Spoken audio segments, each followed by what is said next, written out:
Hello friends, welcome to WiFi study changing the way of learning. सभी का हार्दिक अभिनंदन है WiFi study education YouTube channel पर। दोस्तों, कैसे हो सब लोग भाई? राम राम सबको, राम राम मित्रों,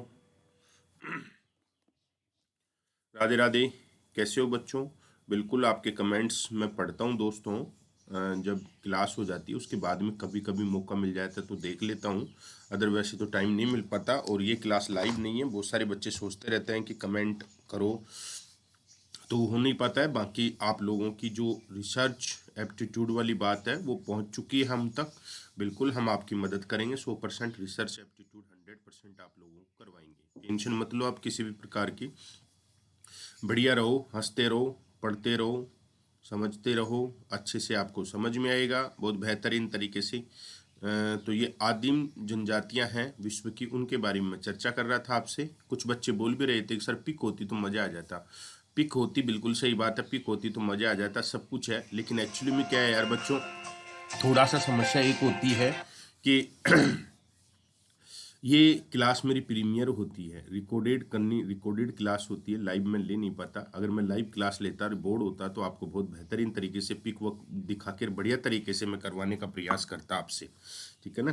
तो ये चीज़ें होती हैं। और बाकी अपन उसी को कंटिन्यू आगे करते हैं, शुरू करते हैं। और देखो, अगर आपको फर्स्ट पेपर जुड़ के मुझसे पढ़ना है ना दोस्तों, तो यार 6 महीने का आप प्लस कोर्स ज्वाइन कर लो, बहुत बढ़िया रहोगे। बहुत बेहतरीन तरीके से आपकी क्लास चल रही है अन अकेडमी पे ही। तो 6 महीने का प्लस कोर्स ले लो, कोई बहुत बड़ी रकम नहीं है 6 महीने की जिसको आप अफोर्ड नहीं कर पा रहे हो। साथ में यार पेपर फर्स्ट का लेते हो ना, तो पेपर सेकंड भी आप लोगों को मिल जाएगा। पेपर फर्स्ट के साथ में आपको पेपर सेकंड भी मिल रहा है, दोनों पेपर मिल रहे हैं आपको। तो 6 महीने का प्लस कोर्स आप ज्वाइन कर लो बढ़िया तरीके से। दिसंबर में आप टारगेट कर लो अपना कि सब दिसंबर में करना है। उसके लिए मित्रों रेफरल कोड कर सकते हो राजेंद्र 10, क्योंकि आपको देखो बढ़िया तरीके से मेरा समझ में आता है पढ़ाया हुआ, तो बहुत बढ़िया तरीके से ही कराऊंगा सारी यूनिट। आप उसके लिए टेंशन में मत आओ, बढ़िया तो ज्वाइन कर लो और बढ़िया तरीके से पढ़ाई करो। आज अपन बात करने वाले हैं, मैंने आपको कल क्लास में ना आदिम जातियां और उनके विकास और पर्यावरण की मैंने आप लोगों के सामने चर्चाएं की थी। आज उसी क्रम में मैं आगे बढ़ रहा हूं और अगली जो आपकी ट्राइब्स है उसमें अपन बात करेंगे पहले गोंड की। गोंड, तो गोंड के बाद में दूसरी भारत की सबसे बड़ी जाति आती है संथाल। और संथाल के बाद में भारत की दूसरी सबसे बड़ी जाति आती है भील। ये क्रम मैंने लिखा है, आपको याद रखना है। भारत की सबसे बड़ी जाति कौन सी है? गोंड है। उसके बाद में संथाल आती है, उसके बाद में भील आते हैं। तो गोंडों की अगर मैं बात करूं तो याद रखना, यहां से आपसे पूछा जा सकता है, ये गोंड ये विश्व का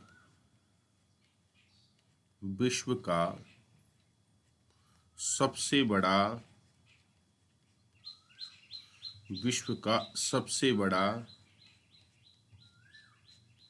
जनजातीय समुदाय है। जनजातीय समुदाय है। जनजातीय समुदाय, जब भारत का ये विश्व का ही सबसे बड़ा समुदाय है, तो मित्रों भारत का तो होना ही है फिर। याद रखना है, गोंड विश्व का सबसे बड़ा जनजातीय समुदाय है। दूसरी बात, ये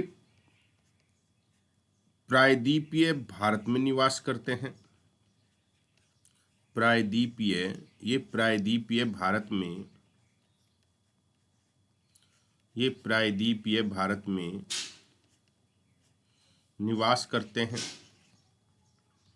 याद रखना है, पूछ सकता है भारत में गोंड कहाँ निवास करते हैं? प्रायद्वीपीय भारत में निवास करते हैं। याद रखना है मेरे बच्चों, ये प्रायद्वीपीय भारत में क्या करते हैं? निवास करते हैं। ये आपको ध्यान रखना है। जैसे मैं आपको बताऊं, ये आपका भारत बनाया मैंने, और प्रायद्वीप का मतलब होता है जिसके तीनों ओर पानी होता है, उसे प्रायद्वीप के नाम से हम जानते हैं। ठीक है ना? तो ये प्रायद्वीपीय भारत है। यहाँ पे इस पूरे प्रायद्वीपीय भारत में आपको गोंड देखने को मिलेंगे। ये प्रायद्वीपीय भारत है और इस प्रायद्वीपीय भारत में आपके गोंड निवास करते हैं। यह आपको ध्यान रखना है। इस प्रायद्वीपीय भारत में ये वाले पार्ट जो है आपके, यहाँ पे गोंड निवास करते हैं, ये आपको ध्यान रखना है। क्लियर है मित्रों यहाँ तक? दूसरी अगर मैं बात करूं तो गोंड शब्द की उत्पत्ति, गोंड शब्द की उत्पत्ति, गोंड शब्द की उत्पत्ति। आपसे पूछे कि गोंड शब्द की उत्पत्ति किससे होती है या किससे हुई है, तो खोंडा से हुई है। गोंड शब्द की उत्पत्ति किससे हुई है? खोंडा से। यह आपको ध्यान रखना है, खोंडा से। तात्पर्य क्या होता है इसका? इस शब्द का तात्पर्य क्या है?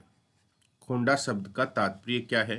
तो जो गोंड शब्द की उत्पत्ति खोंडा से हुई है, इसका मतलब होता है पहाड़ी क्षेत्र, पहाड़ी क्षेत्र, पहाड़ी क्षेत्र। तो याद रखना है आपको, ये गोंड बेसिकली पहाड़ी क्षेत्रों में निवास करने वाली जाति है। गोंड बेसिकली क्या है? पहाड़ी क्षेत्रों में निवास करने वाली जाति है, ये आपको ध्यान रखना है। और गोंडों का अन्य नाम क्या है? इनको क्या भी कहते हैं? अन्य नाम। गोंडों का अन्य नाम क्या है? इसको क्या भी कहते हैं हम गोंडों को? तो याद रखना है, इन गोंडों को कोयटूर कहते हैं, कोयटूर भी बोलते हैं, कोयटर भी बोलते हैं, और इन्हीं का दूसरा नाम है मित्रों कोल। गोंड कह दो, कोल को कह दो, कोयटर कह दो, एक ही बात है। इनका अन्य नाम है कोयटोर, कोल, ये इन्हीं का नाम है, ये आपको ध्यान रखना है। और राज्य, भारत में राज्य कहाँ कहाँ कौन कौन से राज्यों में निवास करती है? भारत में राज्य जहाँ पर इसका आपको संकेंद्रण देखने को मिलेगा, जमाव देखने को मिलेगा, तो भारत में सबसे ज़्यादा एमपी, छत्तीसगढ़, जिनमें इनका जमाव देखने को मिलेगा। एमपी है, छत्तीसगढ़ है, झारखंड है, तेलंगाना है, झारखंड है, तेलंगाना है, छत्तीसगढ़, झारखंड, तेलंगाना। इन राज्यों में इस जाति का आपको, ये पहाड़ी क्षेत्र है जहां पे ये देखने को मिलेगा, पहाड़ी भागों में। उड़ीसा हुआ, बस्तर हुआ, असम हुआ, इन राज्यों में इस जाति का संकेंद्रण आपको देखने को मिलेगा, ये आपको ध्यान रखना है। क्लियर है मित्रों? और ये पहाड़ी क्षेत्रों के हैं, इन इन राज्यों में भी। कहाँ पे? पहाड़ी क्षेत्रों में। ये गोंड का मतलब खुंडार, खुंडा का मतलब पहाड़ी, तो ये पहाड़ी क्षेत्रों में आपको देखने को मिलेगा, ये आपको ध्यान रखना है मित्रों। अब दूसरी अगर मैं बात करूं तो इनका व्यवसाय क्या होता है, क्या काम करते हैं ये? व्यवसाय, व्यवसाय क्या होता है? तो व्यवसाय होता है इनका जूमिंग कृषि करना, जूमिंग कृषि करना। और जूमिंग कृषि क्या होती है उसके बारे में मैंने आपको बता रखा है। जूमिंग कृषि करना, इनका व्यवसाय होता है जूमिंग कृषि करना। याद रखना है मित्रों, इनका जो व्यवसाय है जूमिंग कृषि करना है, ये आपको ध्यान रखना है। इसके साथ साथ में ये क्या करते हैं? ये पशुपालन का कार्य भी करते हैं। जूमिंग कृषि के साथ साथ में ये क्या करते हैं? पशुपालन का कार्य भी करते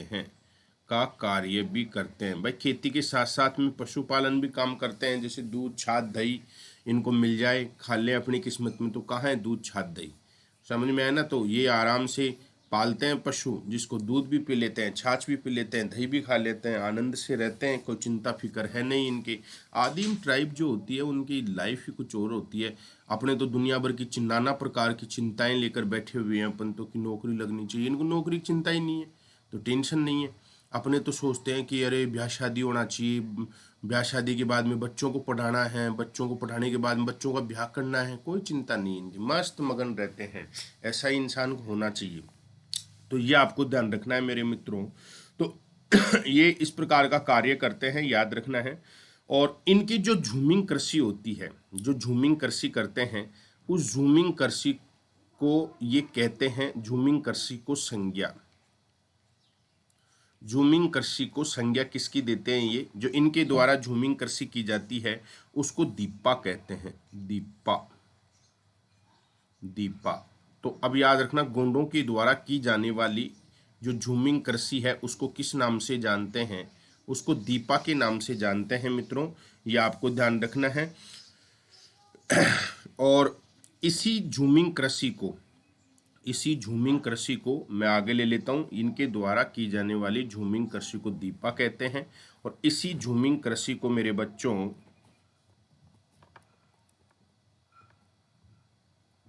अरे अगला पेज क्यों नहीं आ रहा, क्या लफड़ा हो रहा है इसमें, पता ही नहीं।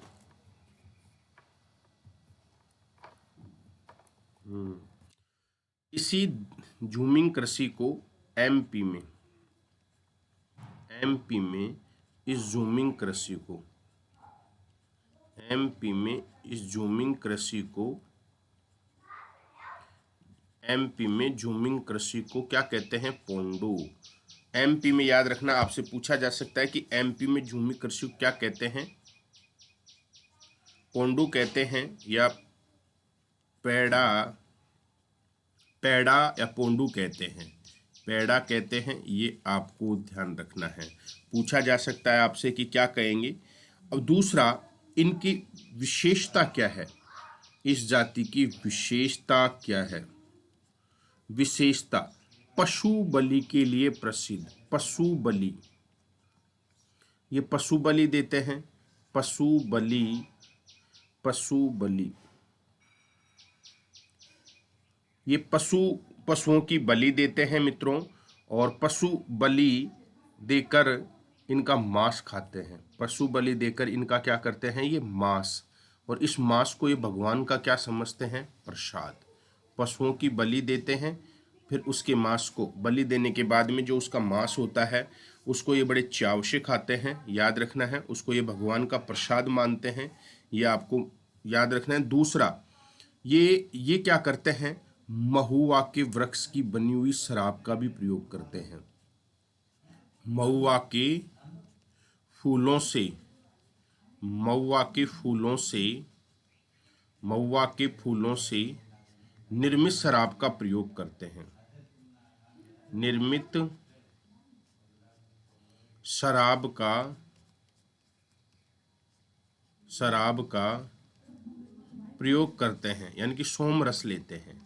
सोम रस लेते हैं, ये सोम रस के बड़े शौकीन हैं, तो भाई सोम रस लेते हैं ये। इसके द्वारा बनी शराब का ये प्रयोग करते हैं, सोम रस लेते हैं, ये आपको ध्यान रखना है।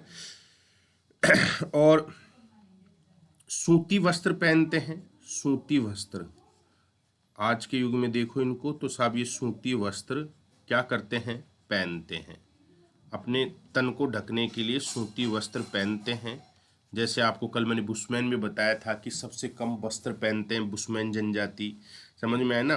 पुरुष एक लंगोटी सी बांधते हैं, महिला एक तिकोना तिपोटा सा बांधती है, महिलाएं जो होती हैं, और चड्डा चड्डी की टाइप का आता है, इस तरीके का वो पहनते हैं। तो ये सूती वस्त्र पहनते हैं, ये आपको ध्यान रखना है। पुरुष धोती और स्त्रियां साड़ी बांधती हैं साहब इनकी। पुरुष जो होते हैं, पुरुष क्या पहनते हैं? धोती। पुरुष धोती। और जो स्त्री होती हैं, स्त्री, वो क्या बांधती हैं? साड़ी बांधती हैं। अरे भाई, जिनका ज्योग्राफी सब्जेक्ट है ना, जिनका विषय ज्योग्राफी है यूजीसी नेट जीआरएफ के लिए, भाई वो लोग है ना प्लस पे जुड़ सकते हैं, आपका जीवन सुधर जाएगा दोस्तों, अगर आप करना चाहते हो तैयारी। क्योंकि मैं इसमें है ना ज्योग्राफी के साथ साथ में अब आपके लिए एक टेस्ट सीरीज भी यहाँ पे उपलब्ध कराने वाला हूँ। डेली अकॉर्डिंग टॉपिक में टेस्ट लेने वाला हूँ यहाँ पे, तो आप उसके लिए भी मेरे से जुड़ सकते हैं।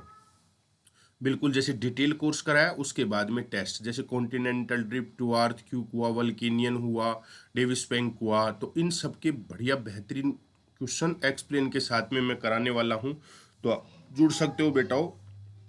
तो स्त्रियां साड़ी पहनती हैं, चोली पहनती हैं। चोली, चोली आप जानते होगे, तुमने पहले देखा होगा, एक गाना आया था, चोली के पीछे क्या है, चोली के पीछे दिल है मेरा।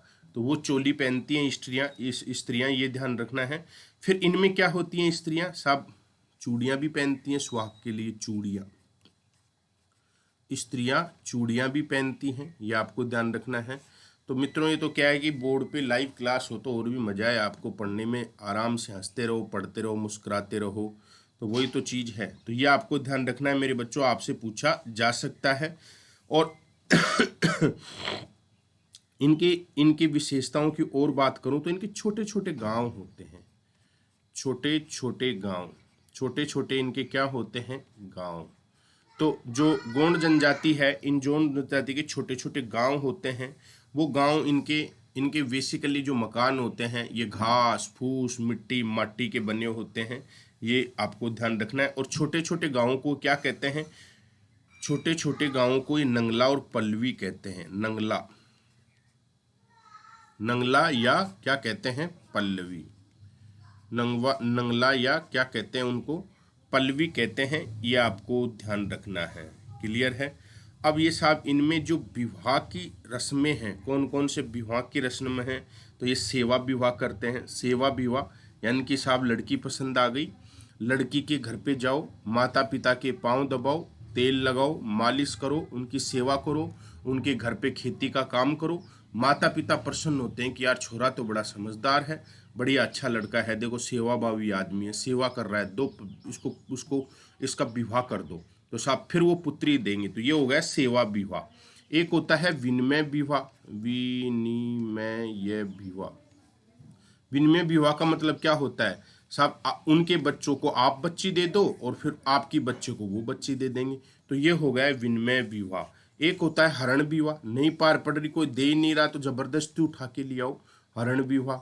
अगर कोई पार नहीं पड़ रही, कोई नहीं दे रहा है, तो वो फिर जिसको जो पसंद आती है ना उसको जबरदस्ती उठा के ले जाते हैं, उसको बोलते हैं हरण विवाह। और साहब फिर जैसे कोई अपने समाज में भी होते हैं खूब सारे विधवा विवाह, तो साहब जिसके पति मर गए हों और साहब किसी की शादी नहीं हो रही हो, तो वो साहब विधवा विवाह कर लो, वो विधवा के साथ में क्या कर लो, विवाह कर लो। ये आपको ध्यान रखना है। तो इस प्रकार के इनमें ये विवाह प्रचलित हैं, ये आपको ध्यान रखना है। दूसरा अगर मैं बात करूं मित्रों आगे, तो जो गोंड होते हैं, जो गोंड होते हैं, इन गोंडों के मुखिया को क्या कहते हैं, गोंडों का जो मुखिया होता है तो साहब वो क्या कहलाएगा, स्वाभाविक मुखिया हमेशा पटेल कहलाता है।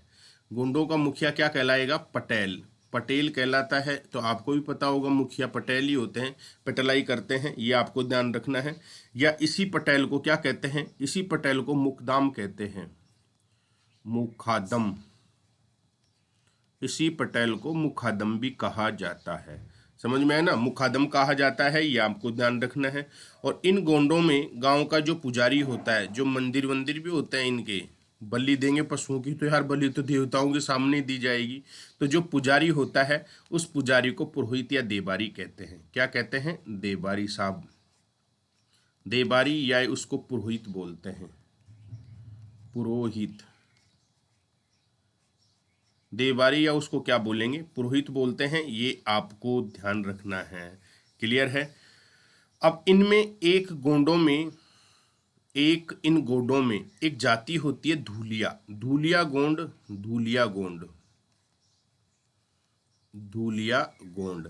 धूलिया गोंड कौन होते हैं, ये मधुर मधुर गाने गाने वाले होते हैं, गाय की जाति है, गायकी, गायकी गाने वाले हैं ये बढ़िया भजन गीत गाते हैं, बहुत बढ़िया मनोरंजन करते हैं। तो याद रखना है मित्रों, ये धूलिया गोंड, ये गाय की जाति होती है, गाने वाले होते हैं, भजन गाते हैं, ये आपको ध्यान रखना है। और इनके जो 4 वर्ग होते हैं गोंडों के, अगर मैं वर्गों की बात करूं, गोंडों के वर्ग, गोंडों के वर्ग, तो गोंडों के वर्गों की बात करूं तो मैं 4 इनके वर्ग होते हैं, और इन 4 वर्गों को ये सगा कहते हैं। क्या कहते हैं, सगा। 4 वर्गों को क्या कहते हैं, सगा कहते हैं। जैसे किसी भी वर्ग से कोई आदमी मिलता है तो इसको बोलते हैं अरे साहब आओ, सगा साहब आओ, सगा साहब आ गए हमारे साहब, तो उसको इस सगा बोलते हैं। अपन भी बोलते हैं मेरा सगा संबंधी है, बोलते हैं ना एक शब्द अपन भी यूज करते हैं, साहब मेरा सगा संबंधी है। तो वो सगा संबंधी की बात अपन बताने वाले हैं, वो सगा संबंधी की बात मैं आप लोगों से कर रहा हूं, तो ये आपको ध्यान रखना है। अब मेरे बच्चों आगे की अपन बात करें भील की, भील जनजाति। तो आपको पता है संथाल है, गोंड है, उसके बाद में भील जनजाति आपकी पर्याप्त मात्रा में भारत में पाई जाती है। तो अपन भीलों की बात करें तो भील जो है, भील का मतलब ये भील शब्द बीलू से बना है, बीलू से, भील शब्द बीलू से बना है, जिसका तात्पर्य क्या होता है, बीलपत्र है, बीलपत्र नहीं होता। बीलू शब्द का तात्पर्य होता है तीर चलाने वाला, तीर कमान चलाने वाला, तीर कमान चलाने वाला, चलाने वाला वाला। तो शंकर भगवान भी आपको पता है भील का रूप धर के पार्वती जी को थोड़ा उल्लू बनाने का प्रयास करते हैं, समझ में है ना। शंकर भगवान ने भील का रूप धरा और पार्वती मैया को है ना बेवकूफ बनाने की बात करते हैं, वो उनकी जूती ले लो, जूती ले लो, समझ में है ना। तो पार्वती मैया शंकर भगवान का जो भील रूप था वो थोड़े अट्रैक्टिव हो गए, सुंदर हो गए, थोड़े चिकने हो गए, गोरे हो गए। माँ पार्वती उनकी परीक्षा लेना चाह रही थी।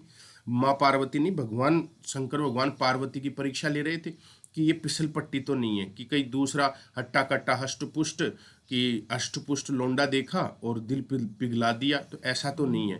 तो देखा आज पार्वती मैया की परीक्षा लेते हैं, बहुत कहती है नहीं प्रभु मैं आपके अलावा किसी और को देखती नहीं हूँ, समझ में है ना, मैं तो बस आप, मेरी नज़रों में तो आप ही हो। तो भगवान पार्वती ने एक साथ भील का वेश बनाया और जूती बेचने के लिए निकल पड़े। इतनी सुंदर सुंदर जूतियां ले गए। माँ पार्वती को जूती पसंद आई, जूती पसंद के साथ साथ में जूती बेचने वाला भी पसंद आ गया। तो साहब वो तो भीलनी भील के साथ में चलने के लिए तैयार हो गई कि मैं आपके साथ चल सकती हूँ। फिर जैसे ही बस उसको चल के मेरे साथ में तो मेरी पत्नी बन के रह चल दी वो, और जैसे ही कुछ देर आगे पहुंची भगवान शंकर ने अपना असली रूप दिखा दिया उनको कि देख मैं कौन हूँ। तो मैया पार्वती की उस समय सोचो क्या बीती होगी उनके ऊपर, उनके समय क्या बीती होगी। अरे भाई जैसे कोई भी आप में से मैरिड हो और अपने पति को छोड़कर दूसरे के साथ में तैयार हो जाओ, चल मैं तेरे साथ चलती हूँ, और आगे तुमको आपका पति मिल जाए तो उस समय आपकी क्या स्थिति हो। तो ऐसी बात है। तो ये भील तीर कमान चलाने वाले होते हैं, अर्थात इनको ये कहते हैं कि शंकर भगवान की क्या है, संतान है, महादेव के पुत्र हैं, ये संतान है, ये आपको ध्यान रखना है, क्लियर है। और ये भारत की तीसरी सबसे बड़ी जाति है, याद रखना है। और इनका निवास स्थान की बात करें, निवास स्थान,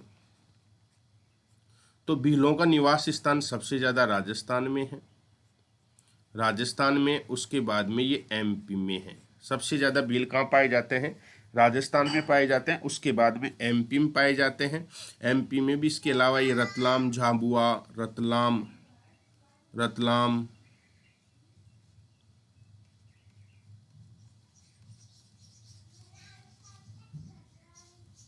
रतलाम, झाबुआ, यहाँ ये सबसे ज़्यादा आपको देखने को मिलते हैं, याद रखना है। अब इन लोगों की अगर मैं बात करूं तो इनका कद नाटा होता है, इनका कद क्या होता है, नाटा होता है। ये काले रंग के होते हैं, रंग इनका काला होता है। रंग कैसा होता है इनका, काला, काले रंग के होते हैं मित्रों ये। और चौड़ी चौड़ी नाक होती है, चौड़ी नाक,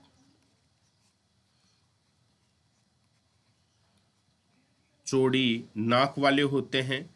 और बाल इनके रूखे बाल, रूखे बाल होते हैं इनके। और शरीर जो इनका होता है वो सुडोल होता है, सुडोल। भील राजस्थान में पर्याप्त मात्रा में है, कभी आपको मौका मिले देखने का तो आप देख सकते हो। कार्य क्या करते हैं भील लोग, कार्य, भील लोग आखेट करते हैं, भील लोग आखेट करते हैं, ठीक है। इसके अलावा ये स्थानांतरित या झूमिंग कृषि भी करते हैं। इसके साथ में ये पशुपालन भी करते हैं, पशुपालन भी करते हैं, पशुपालन भी करते हैं। आखेट करते हैं, कृषि करते हैं, पशुपालन भी करते हैं, इससे अपनी जीविका चलाते हैं। और खेती कैसी करते हैं ये खेती करते हैं झूमिंग, स्थानांतरित प्रकार की खेती करते हैं, झूमिंग। और इनके द्वारा की जाने वाली कृषि को हम क्या कहेंगे, भीलों के द्वारा की जाने वाली कृषि को हम चिमाता कहते हैं। कौन सी माता कहते हैं, चिमाता, याद रखना है। भीलों के द्वारा की जाने वाली कृषि को हम चिमाता कहते हैं, यह आपको ध्यान रखना है मित्रों। कई बार परीक्षा में प्रश्न पूछ लेता है। और इनके जो आवास होते हैं ना वो कोई खास नहीं होते हैं, झोपड़ियाँ ही होती हैं, इनका जो गांव होता है, गांव, बिलों के गांव को हम फला कहते हैं। भीलों के गांव को हम क्या कहते हैं? फला। तो आपसे पूछे भाई भीलों के गांव को किस नाम से जानते हैं? फला कहते हैं अपन को। और लेकिन ये तो होता है छोटा, छोटा गांव होता है। लेकिन अगर गांव बड़ा हो, बड़ा बड़ा गांव, तो जो बड़ा गांव होता है उसे पाल कहते हैं। बड़े गांव को क्या कहेंगे? पाल कहते हैं। ये आपको ध्यान रखना है। इनका जो बड़ा गांव होता है उसे पाल के नाम से जानते हैं। ये आपको ध्यान रखना है मित्रों। अब ये क्या करते हैं, जो भील होते हैं, भील जो होते हैं, इनके आगे की अगर मैं बात करूं आपके सामने, तो ये भील, इनके पास में दो प्रकार के तीर होते हैं। दो प्रकार के तीर, दो प्रकार के तीरों से ये व्यक्ति की लीलाएं समाप्त करते हैं। चाहे जानवर हो चाहे व्यक्ति हो, धावा बोल देते हैं दो प्रकार के तीरों से। एक का नाम होता है हीरियो, हीरियो। एक का नाम क्या है? हीरियो नाम है। और दूसरे का नाम है रोबदा, रोबेदो। दूसरे का नाम है रोबदो। तो याद रखना, ये दो प्रकार के तीर होते हैं। इन दोनों से ये शिकार करते हैं, ये आपको ध्यान रखना है। समझ में है ना? और एक इनके पास में जाल होता है, जाल, जिनको पक्षियों को पकड़ते हैं। जाल, पक्षियों को पकड़ने के लिए जाल का प्रयोग करते हैं, जिसको फटकियो बोलते हैं। फटकियो, क्या बोलेंगे इसको? फटकियो। जाल को क्या बोलेंगे? ये फटकियो बोलेंगे। ये आपको ध्यान रखना है मित्रों। और यहाँ पे अनेक प्रकार की इनकी प्रथाएं प्रचलित हैं, ये आपको ध्यान रखना है। प्रथाएं बहुत सारी होती हैं। इनका जो प्रमुख नृत्य होता है घूमर और गैर होता है। नृत्य कौन सा होता है इनका? घूमर और गैर नृत्य। घूमर व गैर इनका नृत्य होता है। घूमर व गैर इनका क्या होता है? नृत्य होता है। ये आपको ध्यान रखना है मित्रों। घूमर और गैर इनका क्या होता है? नृत्य। बहुत सारे इनमें क्या होता है? विवाह वही है, जबरदस्ती भी ला सकते हैं। और साहब ये दूसरा काम करके भी, खुश करके भी विवाह कर सकते हैं। तो इस प्रकार की इनमें परंपराएं क्या होती हैं? प्रचलित तो होती हैं मित्रों, ये आपको ध्यान रखना है। और इनके अलावा इनकी अगर मैं बात करें तो इनका रणघोष, रणघोष, रणघोष है इनका फायरे फायरे, फायरे फायरे रणघोष करते ही पूरे भील इकट्ठे हो जाते हैं। और ये इनके मुसीबत का संकेत है। फायरे फायरे, फायरे फायरे इनका रणघोष है, जो मुसीबत का संकेत करता है। फायरे फायरे ये इनका रणघोष है, ये आपको ध्यान रखना है। और भील का जो मुखिया होता है उसे गमिती कहते हैं।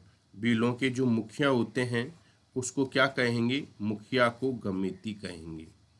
मुखिया को क्या कहेंगे? गमेती। याद रखना है, भीलों के मुखिया को क्या कहते हैं? गमेती कहते हैं। और इनका भीलों के जो मार्गदर्शक करता है, वो भील जो मार्गदर्शक का काम करता है, पथ बताता है दूसरों को, उस व्यक्ति को बोलावा कहते हैं। क्या कहते हैं? बोलावा, बोलावा कहते हैं। ये आपको ध्यान रखना है। उसको क्या बोलते हैं? बोलावा। तो याद रखना है, मुखिया जो होता है इनका गमिती होता है। और इनके द्वारा जो मार्गदर्शक किया जाता है, ऐसा भील, जैसे आपने किसी भील से कोई रास्ता पूछा, समझ में है ना, तो वो आपका पथ प्रदर्शन करेगा। ऐसे भील को क्या कहेंगे? बोलावा कहते हैं। ये आपको ध्यान रखना है। तो ये पार्ट मैंने आपको करवाया कंप्लीट। नया पार्ट अपन मंडे को शुरू करेंगे दोस्तों। और ज्योग्राफी अगर आपका किसी का सब्जेक्ट है यूजीसी नेट जीआरएफ में और वो जुड़ना चाहते हैं तो भैया आप पढ़ लो। नया टॉपिक मैंने बिल्कुल कल से ही शुरू किया है। आर्थिक भूगोल वर्सेस मॉडल ज्योग्राफी शुरू की है। कल एक क्लास इसकी हो चुकी है, जिसमें से मैंने व्यावसायिक आर्थिक क्रियाओं में व्यावसायिक क्रिया करवाना मैंने शुरू किया है। प्राथमिक व्यावसायिक क्रिया मैंने कल की क्लास में करवाई है। आज मैं आगे की क्रियाएं करवाऊंगा, तो आप जुड़ सकते हैं।